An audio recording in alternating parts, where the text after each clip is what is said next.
ndakurahiye guhora ko Imana yampamagaye après iyi ndwi y'amasengesho uzombwira bihana après iyi ndwi y'amasengesho uzombwira apana vya bindi vy'ibikavyo birebire je sindiko ndababwira ngo muvuge ngo umumfatire muri rusange uje unambiye ivyo wambwiye sivyo abantu mugiye kuza kurondera Imana neza muri nuko mu gicugu cyanyuma umviriza iyo wavuze cyanyuma nuko atakindi gihari ntabwo mwanyuma ndabira mugenza mubwiye terega ni cyanyuma mbe uri mu maki mbe uri mu maki we urumva imvugo y'Imana ntayo wumva erega ni cyanyuma ivyo waciyemo byose biraharurika ariko ni cyamwisho agakiza karakurorere kari hafi kurushigira umaze urorereye ni igicugu cyanyuma vuga ngo cyanyuma mbe uri mu maki wewe ico kigeragezo ni cyanyuma iyo ngorane ni yanyuma ivyo bintu uri kuracamo ni vyanyuma haraje amabonere ngaho imbere yawe haraje ivyiza ngaho imbere yawe ni cyanyuma umuntu ashobora guca mu majoro menshi ariko habaho ijoro umuntu ashobora guca mu minsi myinshi habaho umunsi uri gukubagurwa kurarangiye kwitsa umutima kurarangiye kuburanirwa kurarangiye kuruhira muri iki gisagara kurarangiye abantu kuguca ko bakagutunga umuntu wese akamenya ivy'iwawe bakumenye mu bibi nibakumenye mu vyiza naho bakumenye wabuze nibakumenye warose naho bakumenye ugendesha amaguru nibakumenye utwara imodoka bakumenye upanze nibakumenye nawe uri mu nzu yawe mu gicugu cyasangape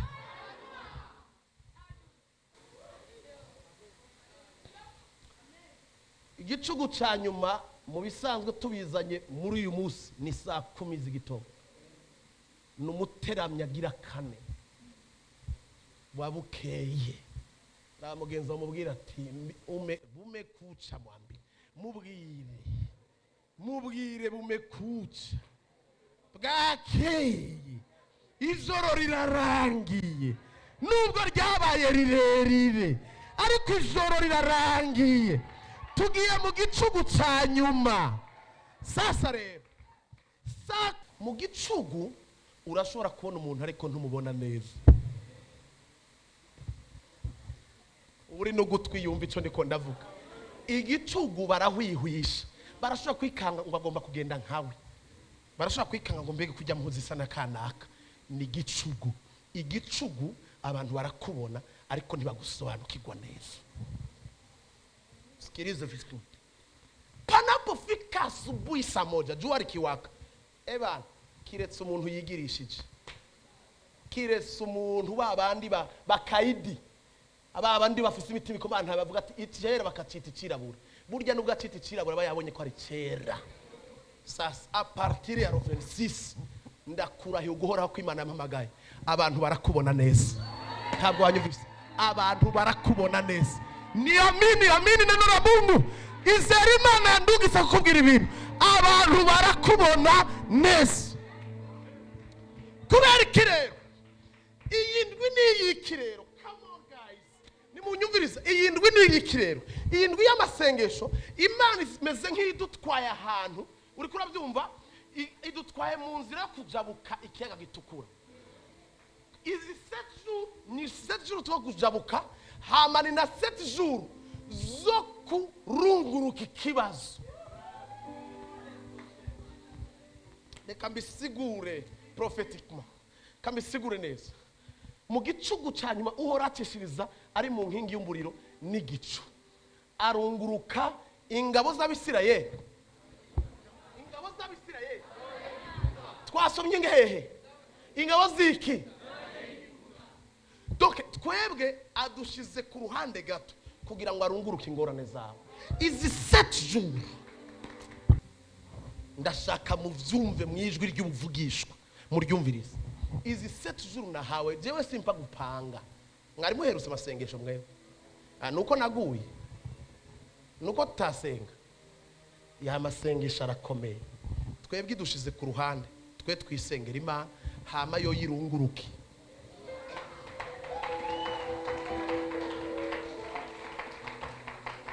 imaze kurunguruka rero igikorwa nyamukuru papa agira kore ari naryo jambo rikomeye shaka ko mwakira mu bintu Imana igira ikore. Bibiri bivuga ngo arunguruka ingabo z'abanyagiputa azica ivutu. Reka sigura ivutu.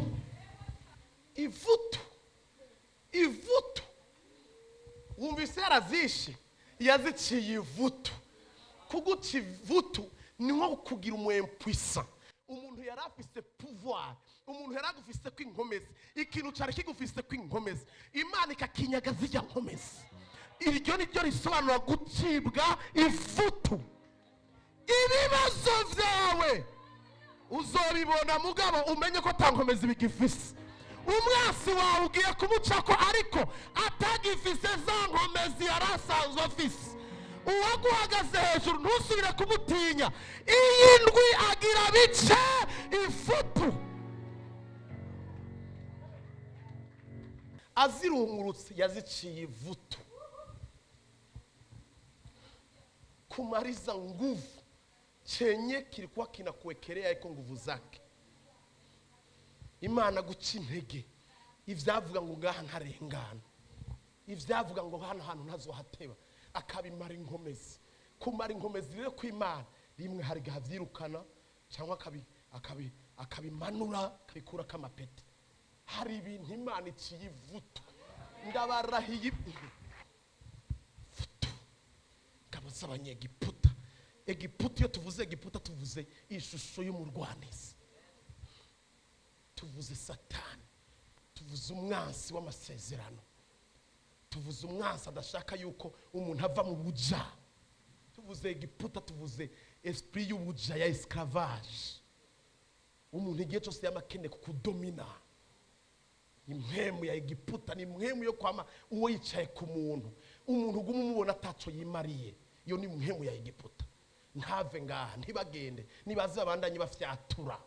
Nico gituma ishimwe rya mbere Imana yakoze ishimwe rikome. Amaze kubakurayo yarababwiye ati igihugu mbatwayemo, mumbi igihugu mbatwayemo ni igihugu kidakeneye yuko murinda kwikorera amabido y'amazi ngo kinweshwa n'imvura ivuye mu ijuru.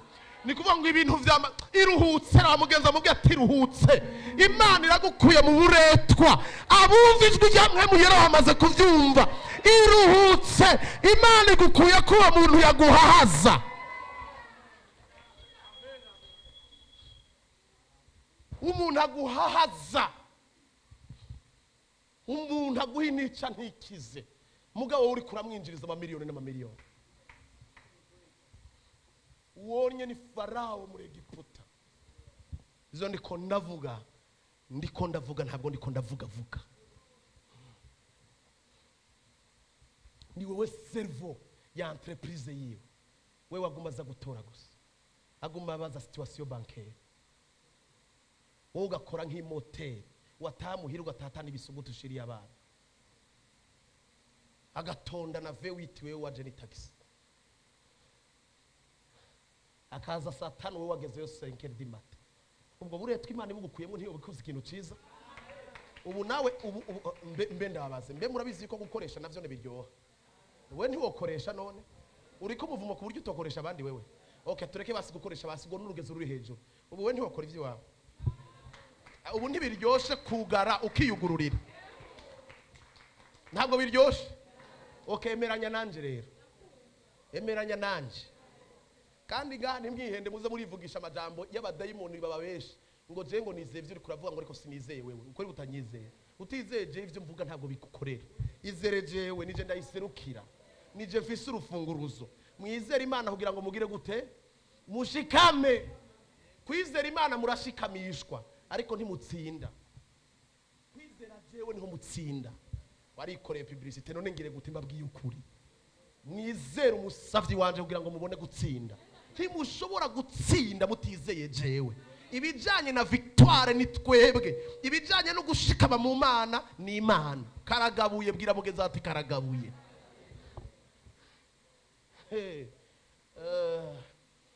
Azichivutu vuga ngo azichivutu. Subiramo cyane ngo abiciye ivutu. mana we wohaguruka ukabwira ibintu nka bitatu bine ivyo acivutu ico warukene ko acivutu nimba ari directeur wawe yakubuza amahoro nimba ari kanaka yazibiye promotion yawe ati biraciwe ivutu uhora harabiciye ivutu nimba ari ingwara yibwire ngo wangwara we ngo uhora haraguciye ivutu hari ibintu ikitwa ikibazo cyose papa giciye ivutu papa giciye ivutu papa giciye ivutu papa giciye ivutu papa giciye ivutu papa giciye ivutu papa giciye ivutu papa giciye ivutu yo papa giciye ivutu papa giciye ivutu ego agiciye ivutu ndaba hano mbabwira ikintu ndaba hano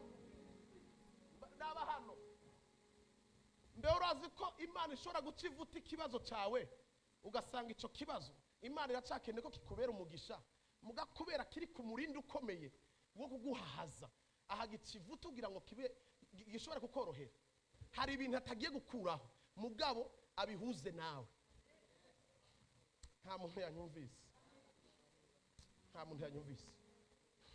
Imana yashobora kubona yuko umurufunguruzo rw'umugisha wanjye rufise uyu mugabo uyu mugabo akaba ari umuntu akaze ari difficile tutigera duhuza muga Imana imunkeneye kumugisha urazi ikikora systeme ya Dawidi na Sauli biragoye cyane kugira ngo Dawidi yabwiye ko ateza ku umwami azokwinjira yo gute nuko igwaza umwami kugira ngo ikihereze umuti Dawidi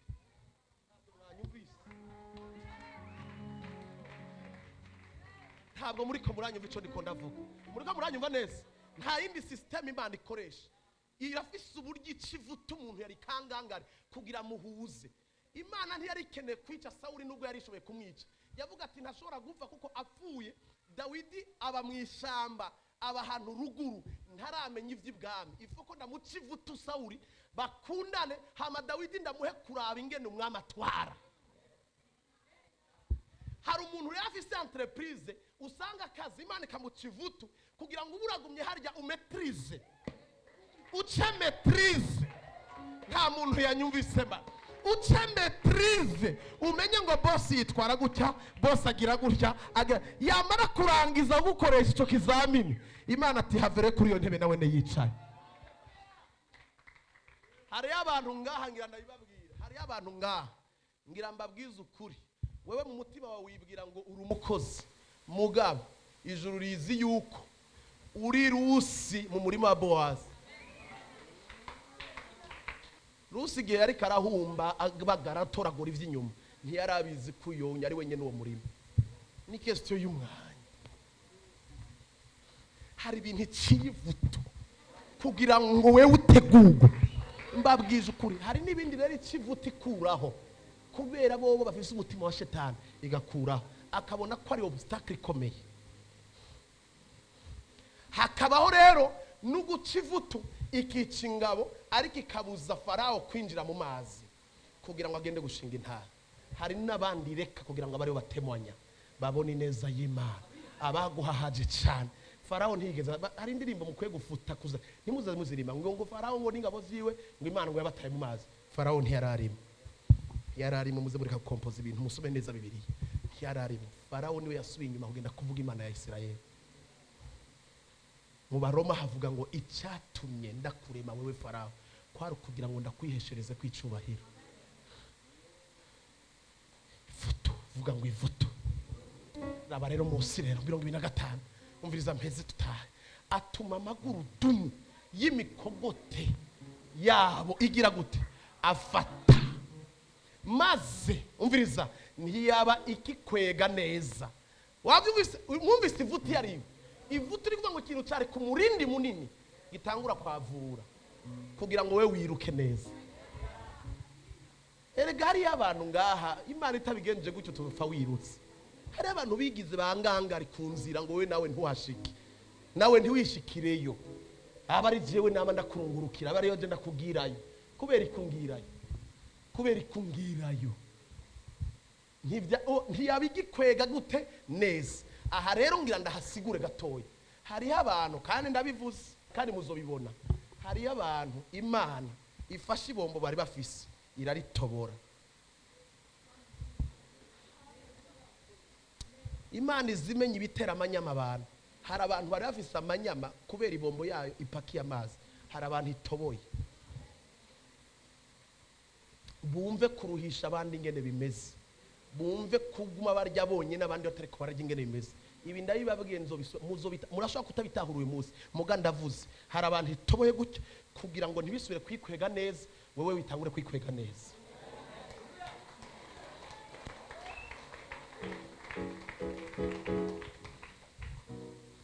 Hari ibintu Imana itabimaze inkomezi utopfuye uroraniwe. Tababwije ukuri, nta yindi system Imana ikoresha, nuko ikivutumwe ubundi kamwambika inkomezi. Nta yindi solution. Umwiramumara inkomezi ubundi kazimushiramo, umwiramwambura ubundi kamwambika. Mwanyumvise? Maze abanyegiputa baravugana, mwumvise bigiye gukurikira inyuma y'amasengesho. Ubu siwe tugiye gusubira kuvuga, twe twaravuze turasarara. Ubu mwanse ni wagira singi ntahe, umva intahe y'umwanse sha. Baravugana bati batenda tugire gute? None ngiye ndakubaza, ikintu gihunze ntuca wiruhutse?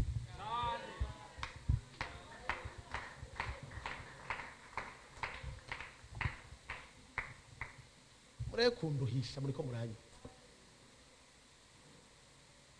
None ivyari bihari bikugarije bihunze ntiwiruhutse? Abanyamibembe bane baravugana bati tugende, abandi atoya tuguma, abandi atari kusha kuguma nga nugupfa no kugenda nugupfa, mugabo duhitemo gufa twagiye. Ni kuvuga ngo hari guhezagirika, binjiranye guhezagirika. Imana nayo kiravuga ati tuza murye ntawe muhasanga, tuza mufungure namaze kwirukana bamaze guhunga. Bibiri ivuga ngo yatumye ibirenge by'abanyamibembe bihinduka nk'ama shardo komba, ama brand gugu gugu gugu, imibembe ihinduka brand gugu. Baravugana abansi ati umwami wa Isirayeli yitije abansi baze kutwica. Baba baratemesheje kandi ngenda babwira ikintu kiryoshe, victoire ya mbere iryoshe muri byose. Ijambo riragarutse, riracuzwe, irarirekuye, rirabaye we. Ikintu kiryoshe, yabirukanye bahejeje guteka. Indya zahiye, hari abandi bazitetse.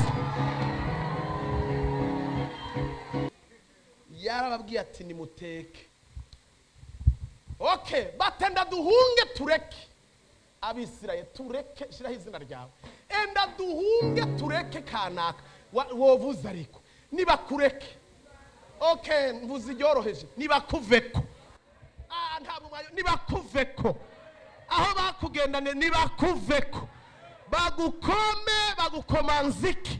Nibakuveko, abo barozi nibakuveko. Abo basi umusaraba nibakuveko. Abo bantu badakeneye amafanyikiro yawe nibakuveko. Abo bantu badakeneye kuroranirwa n'abo Raba ninakuveko mu izina rya Yesu. Umviriza rero igituma bagiye kukuvako, ntibapfuye kugenda. Ndashaka rero muhampere papa icubahiro. Baba barashinze intahe, iyo bakuretse bakureka kubw'impamvu. Vuga ngo kubw'impamvu. Ni wabona ikintu kiratekeye ntugende ukibaza ngo ugiye gute. Urazi ko hari ingorane kubera kuruhishwa kuruha cyane. Hari n'igihe Imana ikwirukanira ikibazo wowe ukagumukirondera kubugenza. Ariko gama hari igihe umuntu mutandukana ukagenda kumusipirira ngo ndakwingiza. Imana ishobora ko ari bimugukuyeko. Una force burafiki na hakuna. Nibijyana basiguri we umuntu aguhemukiye ubwa mbere, aguhemukiye ubwa kabiri. Ushaka ikazo kunogora amazi ubwo urashaki. Oya urashaki rimwe kabiri. Oya rimwe wombwira ati vyashitse tugatuma usuye ubugira kabiri. Katakamba ko mutabyumva mwiwe. Mwe mushaka Imana ivuga gute? Umuntu ahemutse kabiri uguma winenetesha hazogutema. Imana irafise uburyo ishura. Twebwe amasengesho ntituyasengera ubusa, ntituvugira ubusa, ntiturondera mu nyongo ubusa. Imana yama yaturinze mu buryo bwose.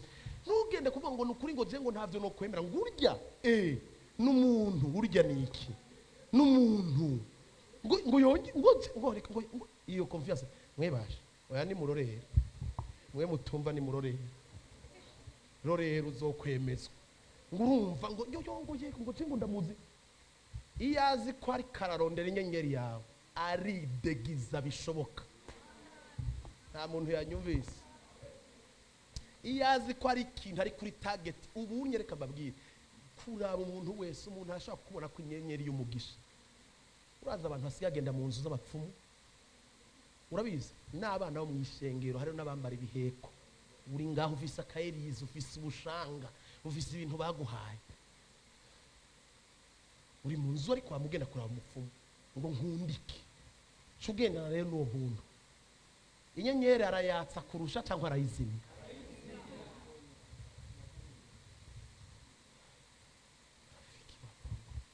ngo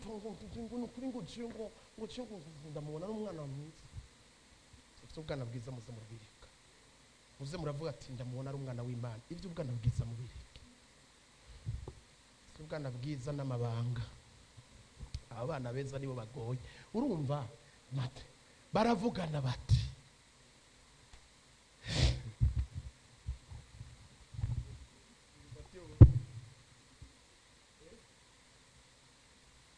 kuko abatabara ari wagira gute agira gute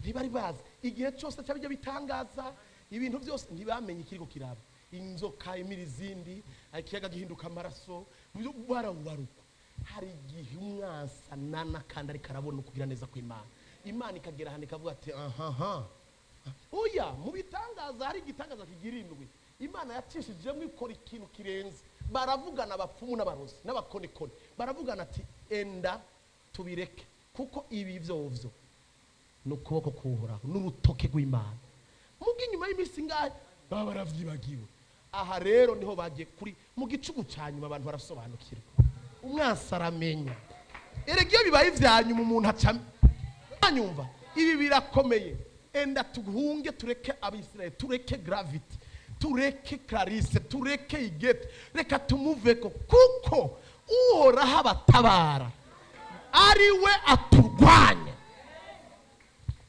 uwo munsi barasobanukirwa ati kumbe komba niyo iyi myaka yose kumbe yaturira mu isiri baramenya yuko ku ruhande rwacu aradutabara ku ruhande rw'umwasi gakubita tandukanye amajambo ku ruhande rwacu n'ubutabazi ku ruhande rw'umwasi n'inkoni